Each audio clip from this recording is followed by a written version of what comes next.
김옥순 할머니 72. 그녀는 평생을 부지런히 살아왔다. 남들은 편히 잠들어 있을 시간, 그녀는 허름한 장갑을 낀 손으로 폐지를 주워 손수레에 차곡차곡 쌓아 올렸다. 그날도 평소와 다름없는 하루였다. 조심스럽게 발을 내디디며 리어카를 끌던 중 갑자기 바퀴가 턱에 걸렸다. 순간 중심을 잃은 손수레가 기울어졌고 길가에 세워진 외제차의 옆면을 긁고 말았다. 귀를 찢는 듯한 소리와 함께 차 경보음이 골목을 뒤흔들었다. 깊은 밤의 고요함이 순식간에 산산조각 났다. 어머나 어쩌면 좋아. 할머니는 손수레 손잡이를 꼭 움켜쥔 채 얼어붙었다. 심장이 철렁 내려앉았고 손끝이 서늘하게 식어갔다. 차량의 표면에는 선명한 긁힌 자국이 남아 있었다.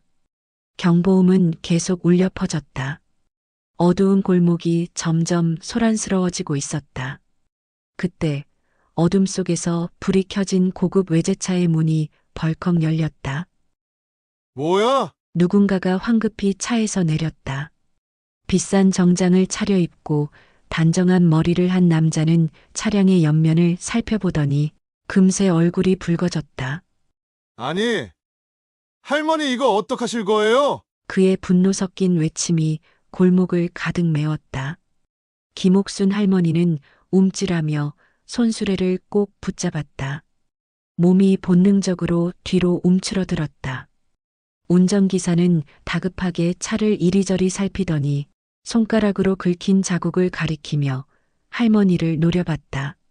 똑바로 보고 다녀야 할 거 아니에요. 이 차가 얼마짜리인지는 아세요? 할머니 같은 사람은 평생 벌어도 못 사는 차예요. 진짜 오늘 재수 더럽게 없네. 그의 말투는 한층 거칠어졌고 눈빛에는 분노가 가득 서려 있었다.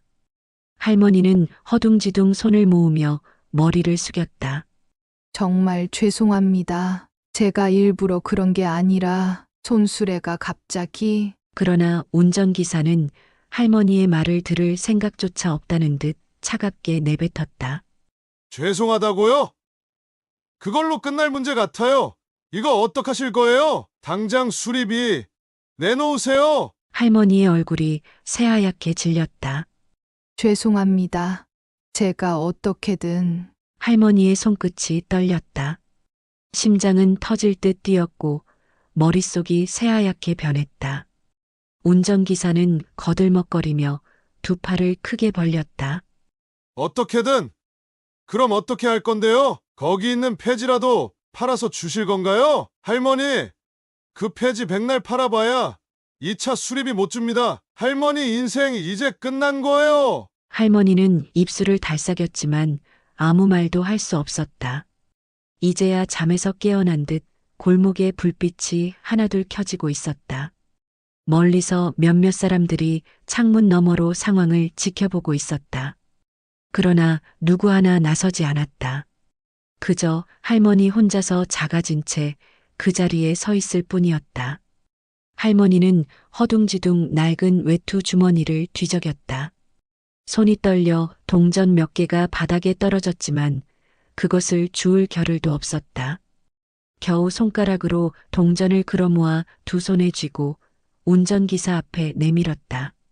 아이고, 제가 어떻게든 마련해 보겠습니다. 제발 한 번만 봐주시면 안 될까요? 눈빛은 간절했지만 운전기사는 그런 그녀를 비웃듯 코웃음을 쳤다. 하, 어이없네. 그의 시선은 경멸로 가득 차 있었다. 이걸로 뭐 하시게요? 과자라도 사 먹게요. 그는 바닥에 떨어진 동전을 발끝으로 툭 찼다. 동전이 바닥을 튕기며 굴러갔다. 할머니는 반사적으로 몸을 숙여 동전을 주우려 했지만 몸이 말을 듣지 않았다. 허리가 굽어 쉽게 움직이지 못했다. 운전기사는 한숨을 쉬며 할머니를 내려다봤다. 할머니는 다시 두 손을 모으고 간청했다. 제가 정말 어떻게든 마련하겠습니다. 조금만 시간을 주시면. 하지만 운전기사는 비웃으며 고개를 저었다. 한 달 내내 폐지를 주어도 못 갚을 겁니다. 그의 말은 칼날처럼 날카롭게 가슴을 파고들었다. 할머니는 아무 말도 하지 못했다. 좁은 골목에서는 운전기사의 목소리가 계속 거칠게 울려 퍼지고 있었다.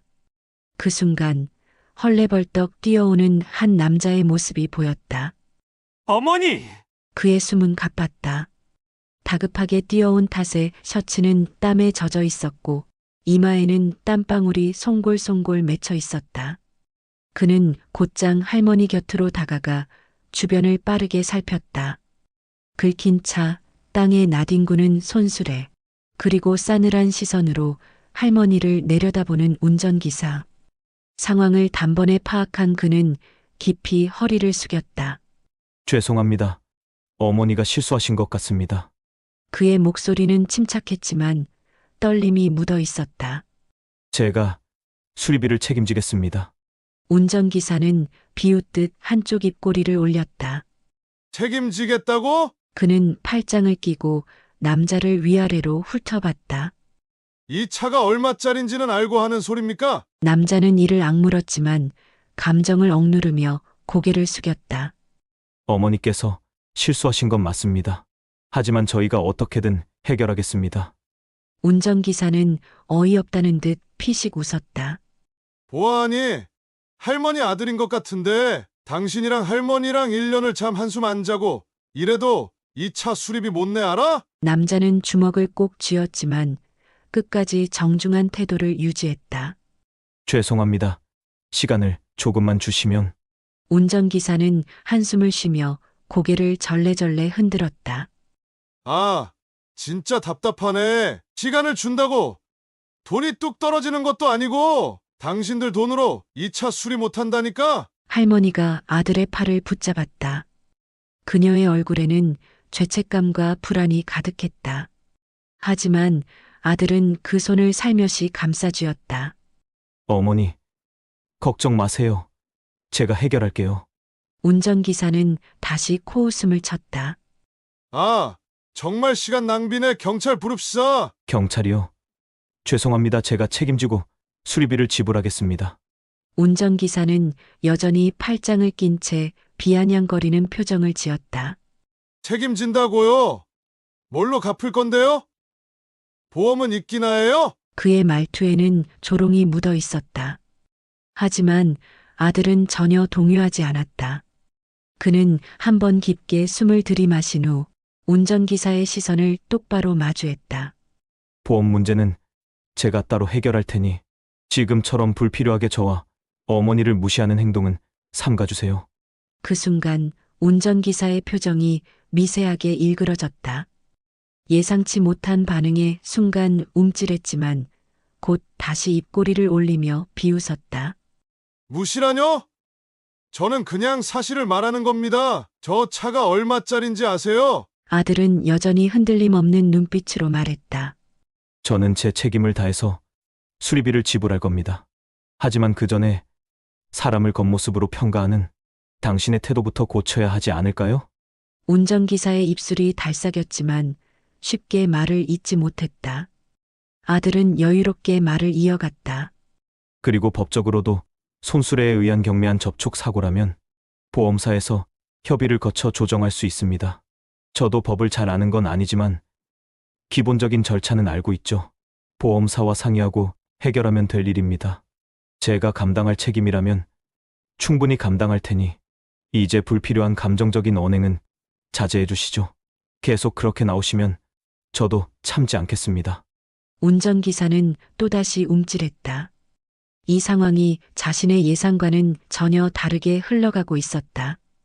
운전기사는 어깨를 으쓱하며 시선을 피했다. 뭐, 나야 상관없죠. 수리비만 제대로 준다면요. 나중에 빠져나갈 생각은 하지 마세요. 아들은 고개를 살짝 끄덕였다. 책임질 일은 제가 책임집니다. 다시는 이렇게 사람을 깎아내리는 태도를 보이지 않길 바랍니다. 당신이 차를 아끼는 것만큼 저도 제 가족을 소중히 생각합니다. 운전기사는 더 이상 말을 잇지 못하고 그저 코웃음을 치며 고개를 돌렸다. 그때였다. 조용했던 차 뒷문이 조용히 열렸다. 뒷좌석에서 내린 남성은 세련된 정장을 차려입고 있었다. 완벽하게 빗어넘긴 머리와 날카로운 눈빛이 한눈에 남다른 사람임을 보여줬다. 그 순간 운전기사는 순식간에 태도를 바꿨다. 얼굴이 사색이 된 채 허리를 깊이 숙이며 허둥댔다. 대표님, 이 할머니가 이 역할을 끌다가 차를 긁었습니다. 보세요. 도장이 다 나갔습니다. 완전 사고 수준입니다. 운전기사는 필사적으로 설명하며 할머니를 가리켰다. CEO는 조용히 차를 한 바퀴 돌며 긁힌 자국을 살폈다. 표정은 변하지 않았지만 깊은 한숨을 내쉬었다. 그리고 천천히 운전기사를 향해 고개를 들었다. 자네, 차분한 목소리. 그러나 서늘한 기운이 깃들어 있었다. 운전기사는 머뭇거리며 눈치를 봤다. 네. 대표님? CEO는 다시 한번 주변을 둘러봤다. 도로에 널브러진 폐지들. 얼어붙은 얼굴로 두 손을 꼭 모은 할머니. 구겨진 리어카. 그리고 그 모든 걸 무시한 채 오로지 자신의 차만 신경 쓰던 운전기사. 차 안에서 다 듣고 있었네. 운전기사는 움찔하며 머리를 조아렸다. 자네 할머니한테 말버릇이 그게 뭔가? 운전기사는 멍한 얼굴로 입을 달싹였다. 예. 이 차가 얼마짜리인지 아세요? 한 달 내내 폐지를 주어도 못 갚을 겁니다. CEO는 운전기사의 말투를 그대로 따라하며 그를 똑바로 쳐다봤다. 운전기사는 얼굴이 새빨개졌다. 아닙니다. 대표님. 저는 그저 그저 뭐? CEO는 한 걸음 다가서며 냉랭하게 말을 이었다. 어르신이 차를 긁었다는 이유로 어르신께 고함을 치고 조롱까지 했다고 하던데 운전기사는 더듬거리며 말을 잇지 못했다. 이 차보다 더 중요한 게 뭔지 모르는 건가? CEO는 손가락으로 차를 가리켰다. 이건 수리하면 된다 돈으로 해결되지. 그리고는 할머니를 가리켰다. 하지만 어르신의 존엄성을 짓밟은 건 어떻게 수리할 건가? 운전기사는 완전히 얼어붙었다. CEO는 깊은 한숨을 쉬며 차분하지만 단호하게 말했다. 내가 더 이상 자네 같은 사람과 일할 이유는 없겠지. 자넨 해고야. 운전기사는 얼굴이 창백해지며 다급히 CEO를 붙잡았다. 대대표님. 그건 너무... 하지만 CEO는 한치의 망설임도 없이 말했다. 그만두게. 운전기사는 그대로 무너져 내렸다. 운전기사의 무례한 태도를 단호하게 제압한 CEO는 한숨을 내쉬며 조용히 차를 한 바퀴 둘러보았다. 차 표면에는 손수레가 스친 자국이 남아 있었지만 그가 보기엔 대수롭지 않은 일이었다. 그는 다시 고개를 돌려 여전히 긴장한 표정으로 손을 모으고 서 있는 할머니에게 다가갔다. 어르신, 괜찮으십니까? 손이나 다친 데는 없어요. 그가 조심스럽게 묻자 할머니는 움찔하며 손을 내저었다. 아이고, 괜찮습니다.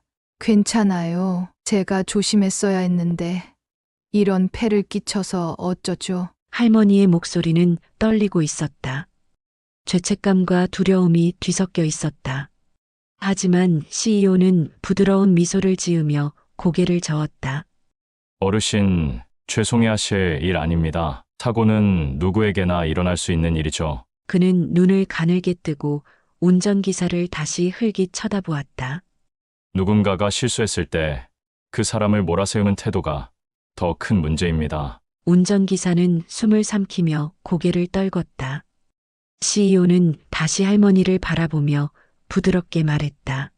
저희 직원이 너무 과하게 굴었네요. 그 점에 대해서 제가 대신 사과드립니다. 정말 죄송합니다. 그 말에 할머니는 더욱 놀란 듯 두 손을 흔들며 말했다. 아이고, 아닙니다. 사장님이 뭘 잘못하셨다고 그러십니까? 저는 괜찮습니다. 정말로요. 하지만 CEO는 다정한 눈빛으로 말했다.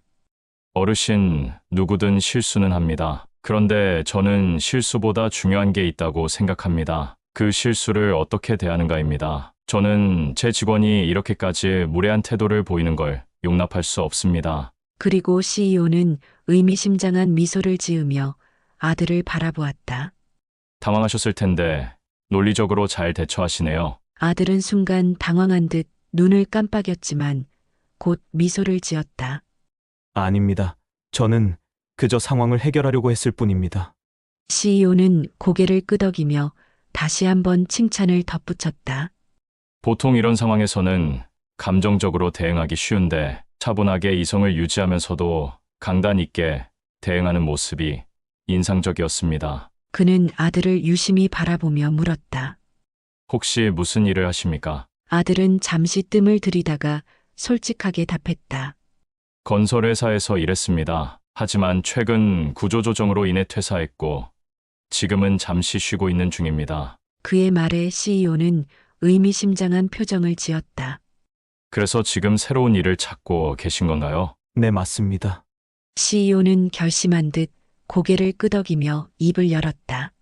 그럼 우리 회사에서 일해보시는 건 어떻습니까? CEO의 뜻밖의 제안에 아들은 순간 말을 잃었다.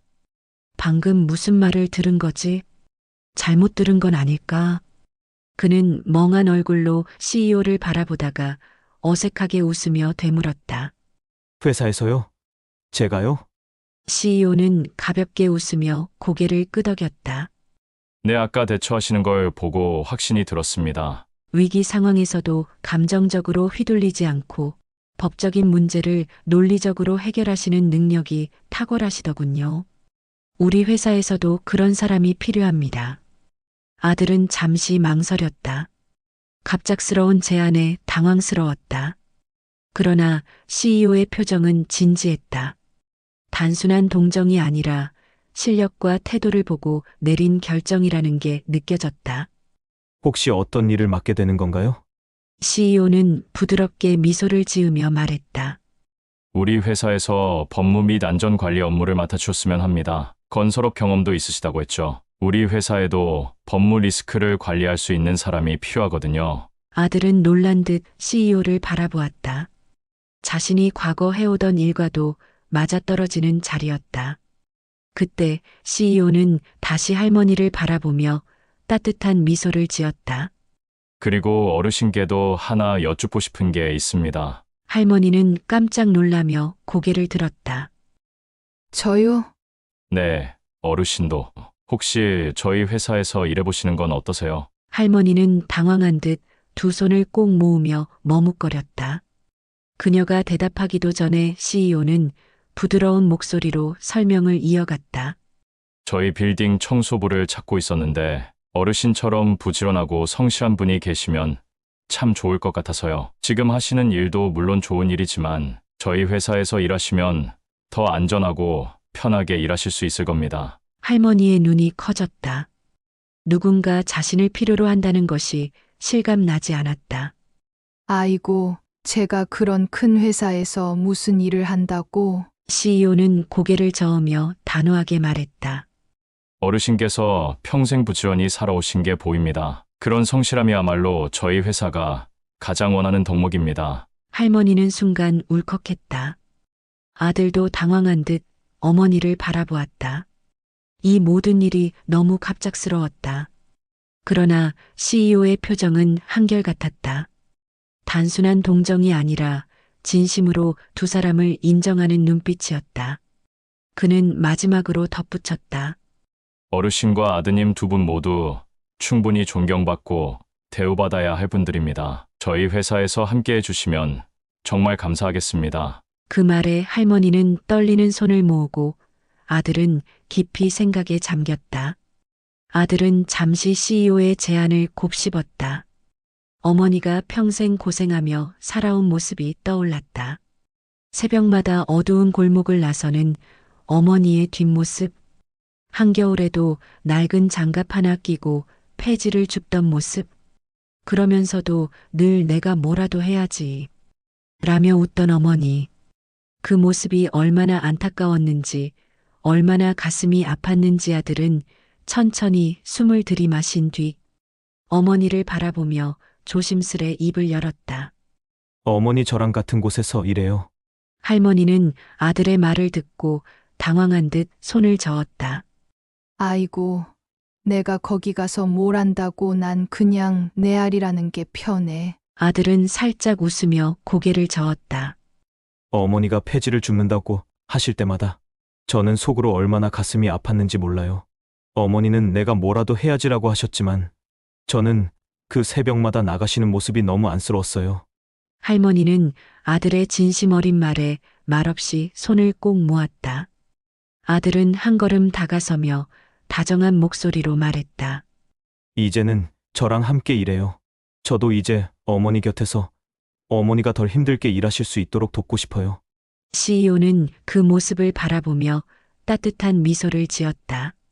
할머니는 눈시울이 붉어지며 주름진 손을 천천히 아들의 손 위에 얹었다. 그리고 작게 그러나 단단한 목소리로 말했다. 그래, 우리 같이 해보자. 아들은 살며시 웃으며 고개를 끄덕였다. 그 모습을 본 CEO는 만족스러운 듯 고개를 끄덕이며 말했다. 좋습니다. 그럼 내일 아침 서울 강남 본사로 와주세요. 제가 경영진에게 미리 얘기해 두겠습니다. 그는 명함을 건네며 덧붙였다. 저는 박현석이라고 합니다. 언제든 무슨 일이 생기면 저를 찾아오세요. 아들은 명함을 받아들고 CEO를 향해 깊이 고개를 숙였다. 감사합니다. 정말 감사드립니다. 박현석 CEO는 미소를 지으며 말했다. 제가 오히려 감사합니다. 좋은 사람들을 우리 회사에서 함께 할 수 있게 돼서요. 할머니는 여전히 믿기지 않는 듯 아들을 바라보았다. 몇 달 후 도시의 아침은 늘 바쁘고 분주했지만 그 속에서 할머니는 어느 때보다 활기차게 하루를 시작했다. 할머니, 좋은 아침이에요. 회사 직원들이 친근하게 인사하며 지나갔다. 할머니는 밝게 웃으며 한층 한층을 닦았다. 손에 든 걸레는 늘 깨끗했고 바닥은 그녀의 손길이 닿을 때마다 반짝였다. 한때 폐지를 줍던 손이 이제는 깨끗한 사무실을 닦고 새벽마다 홀로 외롭던 발걸음이 이제는 환한 빛이 드는 건물 안을 걸었다.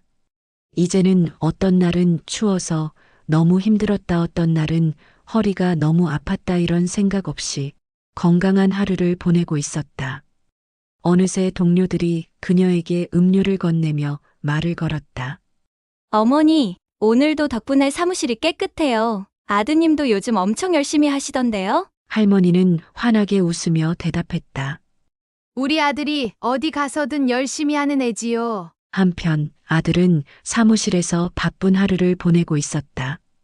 법무 및 안전관리 담당자로서 해야 할 일이 많았다. 그러나 그는 빠르게 적응했고 직원들은 그의 능력을 인정하고 있었다. 어느 날 퇴근 시간 할머니와 아들은 회사 로비에서 마주쳤다. 엄마, 오늘 일은 어땠어요? 아이고, 나는 아주 좋아. 다들 너무 잘해주고 일도 깔끔하고. 할머니는 밝게 웃으며 덧붙였다. 우리 아들은 요즘 많이 바쁘구나. 일은 할 만해. 응, 재밌어요. 어머니가 계셔서 더 좋아요. 그날 밤 두 사람은 나란히 걸으며 집으로 향했다. 하지만 행복은 오래가지 않았다. 점심을 먹고 쉬는 시간에 할머니들은 청소실에 잠시 모여 쉬고 있었다. 따뜻한 차 한 잔을 나누며 이야기꽃을 피우는 것도 잠깐 누군가 불안한 표정으로 낮은 목소리로 말을 꺼냈다. 옥순 할머니, 이번에 새로 온 관리인 봤어요? 할머니는 고개를 들어 다른 동료들을 바라보았다. 그러자 다른 이들도 조심스럽게 말을 이었다. 엄청 까다로운 사람이라던데 뭐 하나 보이기만 하면 트집 잡고 기분 안 좋으면 인사만 해도 뭐라고 한대요. 그저께는 3층에서 청소하는 분한테 걸레가 제대로 안 빨렸다고 소리 지르고 가셨다더라고요. 옥순 할머니도 조심해요. 괜히 눈에 띄면 귀찮아질 거야. 옥순 할머니는 애써 웃으며 말했다.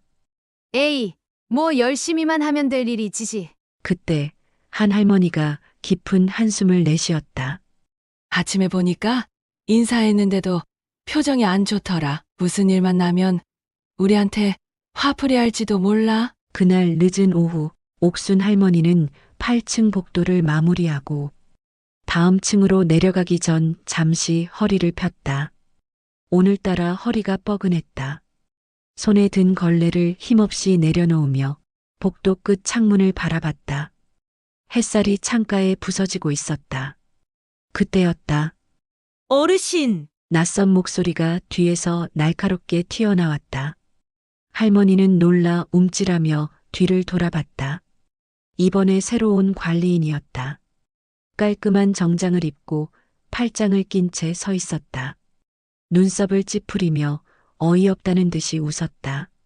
여기서 뭐 하시는 겁니까? 할머니는 당황해서 얼른 걸레를 집어들었다.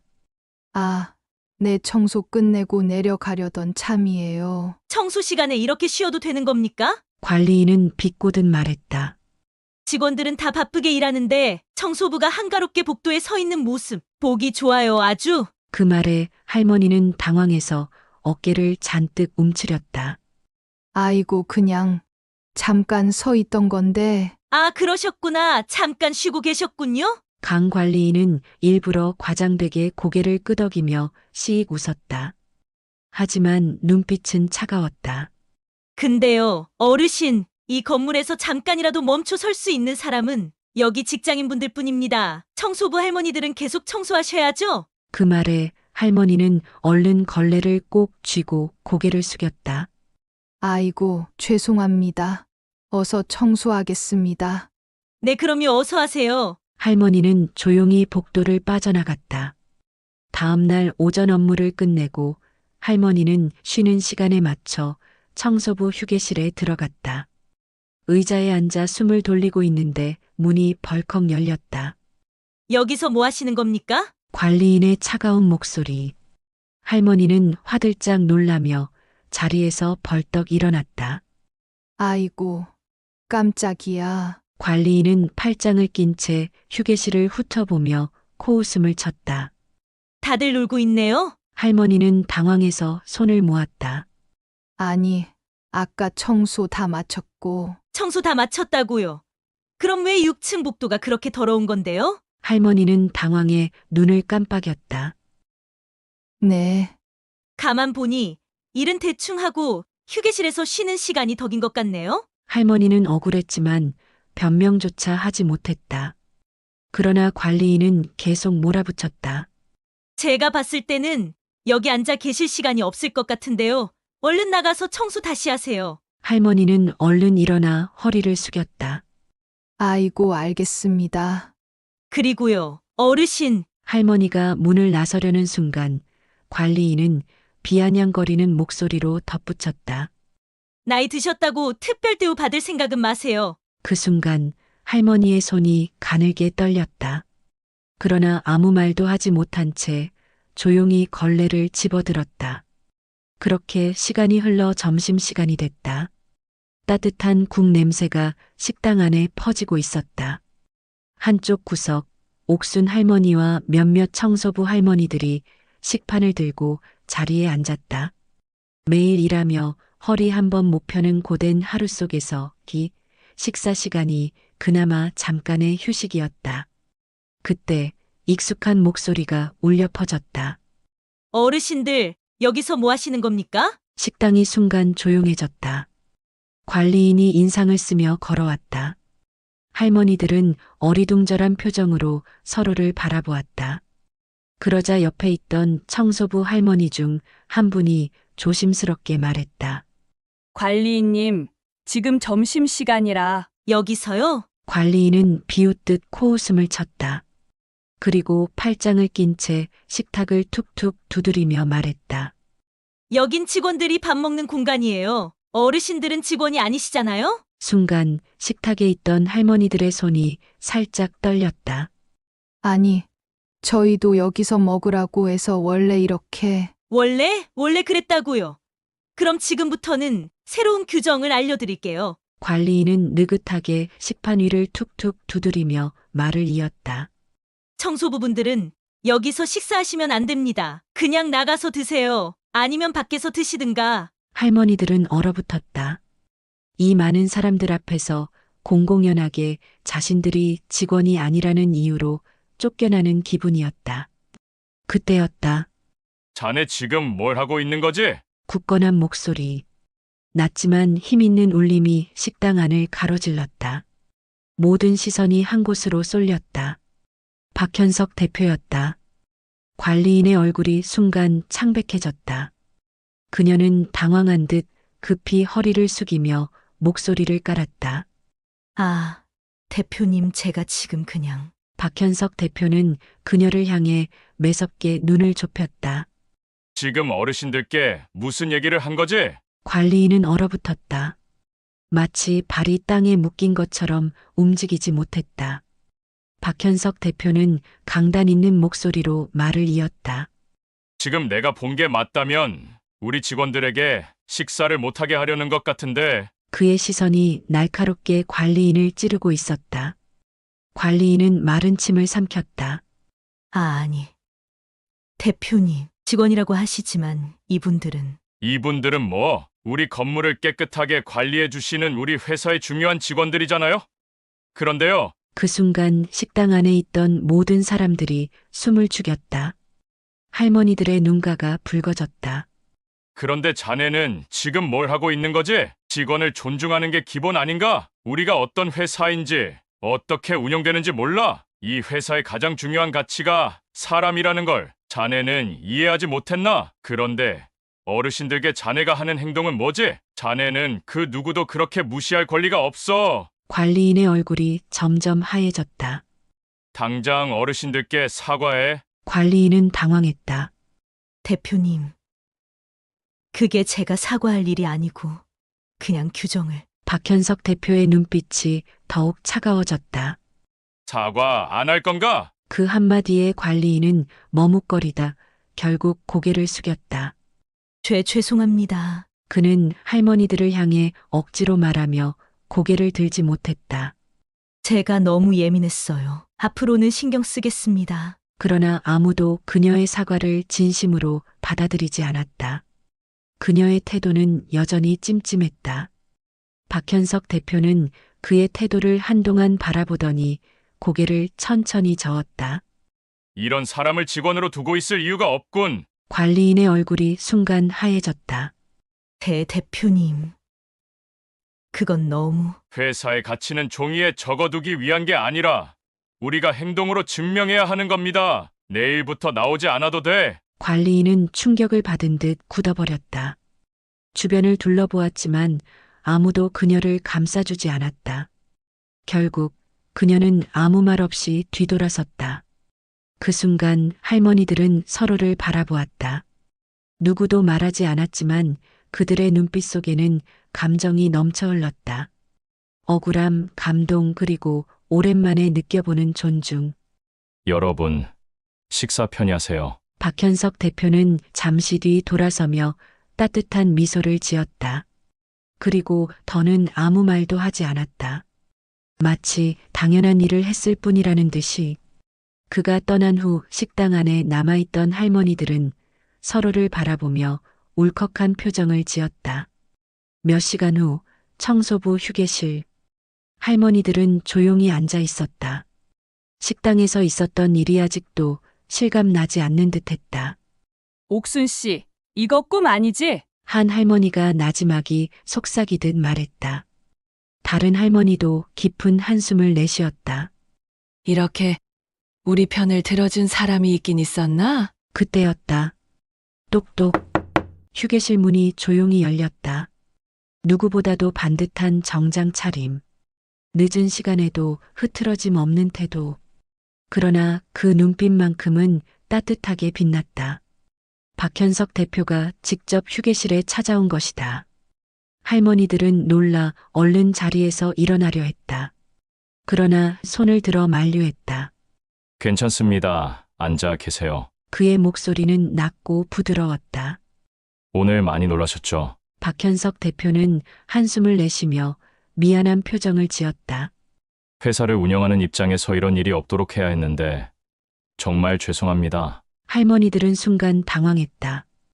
그들에게 사과하는 CEO라니. 대표님, 우리가 뭘 그렇게 대단하다고 이렇게까지. 옥순 할머니가 떨리는 목소리로 말했다. CEO는 조용히 미소를 지으며 고개를 저었다. 아니요, 대단하신 분들입니다. 저희 회사가 이 건물이 이렇게 깨끗하고 정돈될 수 있는 건 여러분 덕분이에요. 할머니들의 눈가가 붉어졌다. 이 한마디에 수십 년 동안 받아보지 못했던 존중이 한순간에 마음을 덮쳤다.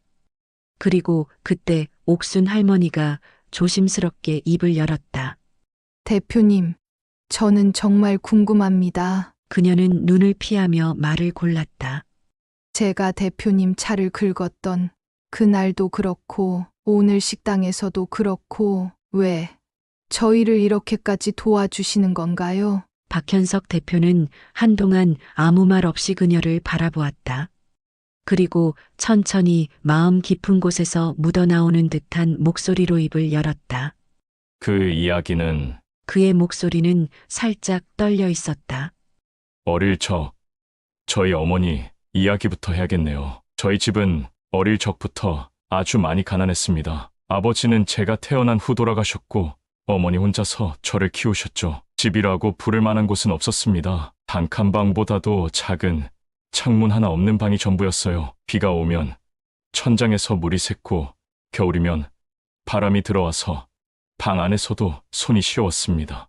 어머니는 그런 곳에서도 하루도 쉬지 않고 일하셨죠. 아침에는 시장에서 허드레시를 했고 저녁에는 남의 집 빨래를 해주셨고 밤이 되면 폐지를 주우러 나가셨습니다. 그렇게 하루 종일 일하셔도 우리는 끼니를 걱정해야 했어요. 라면 한 봉지로 이틀을 버틴 적도 있었습니다. 어머니는 늘 괜찮다고 하셨습니다. 자기는 배가 안 고프다면서요. 하지만 저는 알아요. 어머니는 저 몰래 굶으셨습니다. 어린 저는 그게 너무 싫었어요. 어느 날이었어요. 박현석 대표는 조용히 말을 이었다.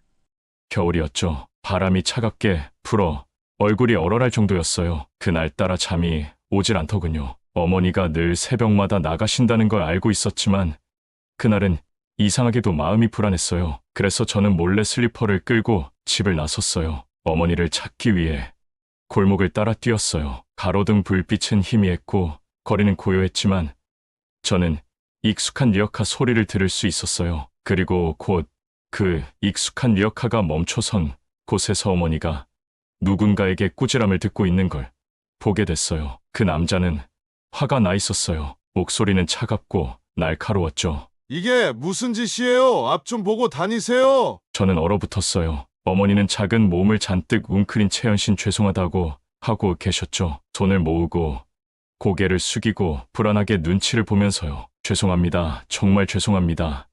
일부러 그런 게 아니고. 그러나 그 남자는 멈추지 않았어요. 리어카가 자기를 건드렸다면서 어머니를 몰아붙였죠. 어머니는 아무 말도 하지 못한 채 죄송하다고 계속 고개를 숙였죠. 그 모습이 너무나 초라해 보였어요. 제가 평생 본 어머니의 모습 중 가장 작아 보였어요. 저는 참을 수 없었어요. 두 손을 꽉 쥐고 있는 힘껏 뛰어나갔죠. 엄마! 그 순간 어머니가 깜짝 놀라며 고개를 들었어요. 그리고 저를 보며 다급하게 손을 내저었죠. 여기 오지 마! 하지만 저는 이미 그녀 앞에 서 있었어요. 어머니의 앞으로 한 걸음 나가며 떨리는 목소리로 말했죠. 엄마! 집에 가요! 그러나 어머니는 저를 걱정스러운 눈빛으로 바라보며 고개를 저었어요. 그렇게 집으로 돌아오고 어린 마음에 결심했어요. 나는 반드시 성공할 거라고, 반드시 엄마를 편하게 해드릴 거라고. 그래서 소리쳤어요. 엄마! 나중에 돈 많이 벌어서 엄마 편하게 해줄 거야! 그 말을 하면서도 제 눈가에는 눈물이 맺혀 있었어요. 어머니는 그런 저를 가만히 바라보며 조용히 미소 지었어요. 그러나 저는 봤어요. 그녀의 눈가에도 아주 희미한 눈물이 맺혀 있던 거요. 그날 밤 저는 오랫동안 잠들지 못했어요. 좁은 방 한 구석에서 누운 채로 천장을 바라보며 다짐했죠. 내가 성공하면 엄마를 지켜줄 거야. 그 다짐을 저는 평생 잊지 않았습니다. 그렇게 저는 밤낮 없이 공부했습니다. 학교가 끝나면 도서관으로 달려갔고 새벽까지 불을 밝히며 책을 붙들고 있었습니다. 장학금을 받아야 했어요. 엄마에게 부담을 주지 않으려면 저 스스로 길을 개척하는 방법밖에 없었거든요. 다행히도 노력은 배신하지 않았습니다. 좋은 성적으로 대학에 합격했고 등록금과 생활비를 걱정하지 않아도 될 만큼 장학금을 받았습니다. 그리고 졸업 후 좋은 직장에 들어갔죠. 그날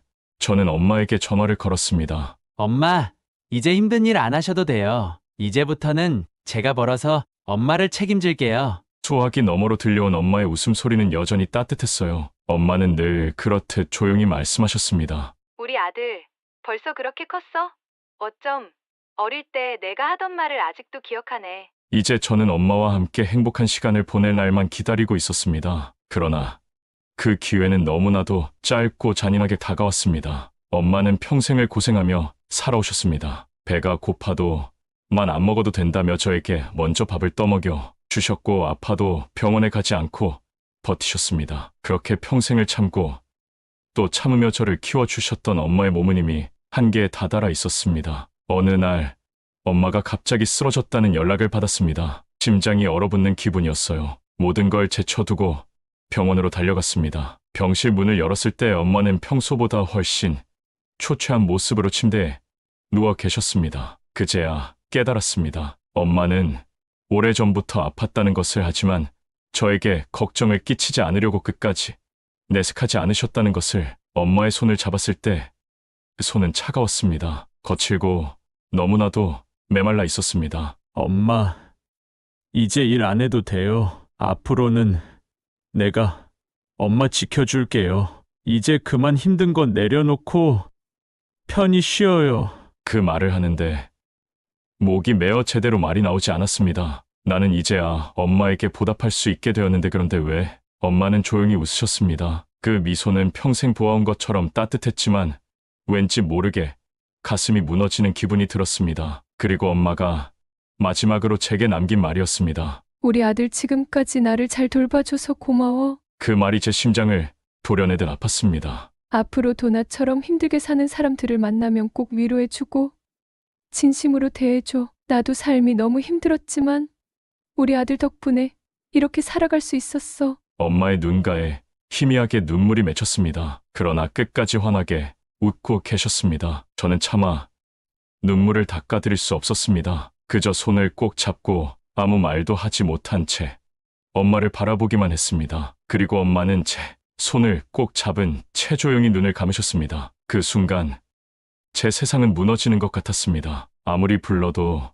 아무리 손을 흔들어도 엄마는 다시 눈을 뜨지 않으셨습니다. 저는 그 자리에서 엉엉 울었습니다. 평생 남들 앞에서는 눈물을 보이지 않던 제가 그날만큼은 아무것도 참을 수 없었습니다. 조금만 더 빨리 성공했더라면, 조금만 더 빨리 엄마를 편하게 해드렸더라면. 그렇게 엄마는 제 곁을 떠나셨습니다. 제가 성공하는 모습을, 제가 엄마를 편하게 해드리는 모습을 단 한 번도 보지 못한 채 박현석 대표는 그 말을 한 뒤 한동안 아무 말 없이 눈을 감았다.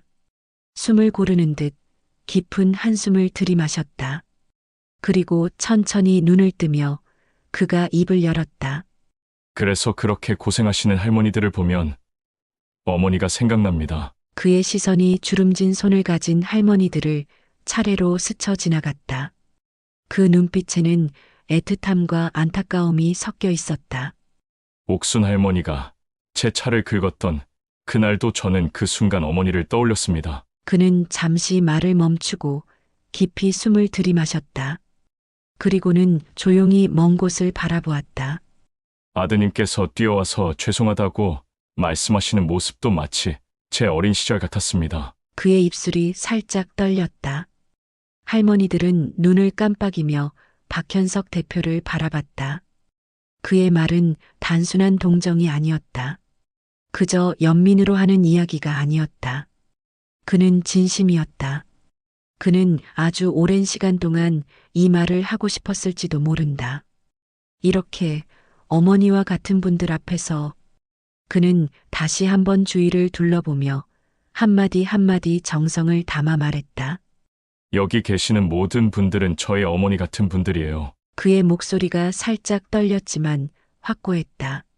평생 가족을 위해 희생하고 묵묵히 살아오신 분들. 그런데도 세상은 어머니 같은 분들을 너무 쉽게 잊어버리죠. 아무렇지 않게 무시하고 하찮게 대하고 때로는 함부로 대합니다. 그는 잠시 숨을 고르더니 결연한 표정을 지었다. 그런 일은 적어도 제 앞에서는 절대 없을 겁니다. 그의 단호한 말에 할머니들은 서로를 바라보았다. 누군가는 손끝으로 눈가를 훔쳤고 누군가는 두 손을 꼭 모은 채 박현석 대표를 바라보았다. 그는 마지막으로 미소를 지으며 말했다. 앞으로 어머니들이 편하고 행복하게 여기서 일하실 수 있도록 제가 최선을 다하겠습니다. 무슨 일이 생기면 저를 아들이라고 생각하고 편하게 말씀해 주세요. 그의 목소리는 따뜻하고도 단호했다. 그 순간 그 자리에 있던 모든 사람들은 그가 단순한 회사 대표가 아니라 진심으로 자신들을 아끼는 사람이라는 것을 느낄 수 있었다. 그날 저녁 해가 기울며 회사 건물 유리창에 붉은 노을이 비쳤다. 옥순 할머니는 하루의 일을 마치고 익숙한 복도를 천천히 걸어나갔다. 입구에서 기다리고 있던 아들을 보자 얼굴에 미소가 번졌다. 어머니, 오늘 일은 어땠어요? 아들은 환하게 웃으며 피곤할까봐 가방을 대신 들어주었다. 옥순 할머니는 한숨을 내쉬며 말했다. 아이고, 별일이 다 있었지 뭐냐. 새로운 관리인이 우리가 식당에서 밥 먹는 걸로 뭐라 했는데 그걸 본 대표님이 관리인을 해고했어. 그리고 대표님은 우리 청소부 휴게실을 찾아와서 직접 사과도 하고 앞으로 편하게 일하라고 하셨어. 알고 보니 대표님도 어릴 적부터 힘들게 잘하셨더라고. 아들은 걸음을 멈추며 어머니를 바라보았다. 정말요? 그래, 옥순 할머니는 그의 따뜻한 미소를 떠올렸다. 그분이 그러더라. 제 어머니도 평생 고생만 하셨다. 그래서 어머니 같은 분들이 존중받을 수 있는 환경을 만들고 싶다고. 그 말을 하면서 옥순 할머니는 어쩐지 가슴 한쪽이 찌릿했다. 아들은 조용히 듣고 있더니 고개를 끄덕이며 깊은 한숨을 내쉬었다. 대표님께 정말 감사해야겠어요. 그는 어머니를 바라보며 환하게 미소 지었다. 우리 더 열심히 해야겠어요. 받은 은혜에 보답해야죠. 옥순 할머니도 그 말에 깊이 공감하며 살며시 아들의 손을 두드렸다. 그래, 진우야, 열심히 하자. 두 사람은 나란히 회사 문을 나섰다. 건물 밖에는 노을이 더욱 붉게 퍼져 있었다. 저 멀리 어둠이 깔리기 전의 하늘은 마지막 남은 따스한 빛을 온 세상에 들이우고 있었다. 그리고 그 길을 함께 걷는 모자의 뒷모습은 그 어느 때보다도 다정하고 따뜻해 보였다.